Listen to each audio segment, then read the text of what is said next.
Oh, dapat, pag sayaw nyo sa stage, dapat walang mali sa inyo. Dapat perfect ang sayaw nyo. Okay? Dapat bini ang sasayaw nyo. Kasi kasama nyo ang bini sumayaw mamaya. Okay?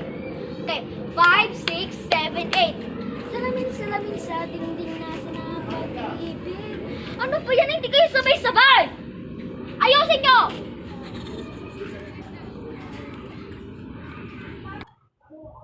Ano ba naman coach natin na yan? Hindi marunong magturo. Ay, sungit pa. Isumbong na lang natin kay mami. Sige, tara. Ang lalaki naman ng mga talbos ko dito. Yung coach namin hindi marunong magturo sa kanya. Opo. Anong ginawa sa inyo? May ginawa ba sa inyo masama? Ito po oh. Saan? Patingin? Tara, puntahan natin. Tara.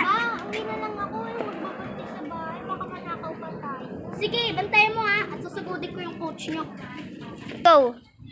Ayan po oh. Hoy, anong ginawa mo dito sa anak ko? Bakit may sugat? Bakit? Hindi nga marunong sumayaw. Dapat ganyan na sa kanya kasi hindi siya marunong sumayaw. Eh, kanina, yung mga bini naiinis sa kanya kasi hindi marunong sumayaw. Ah!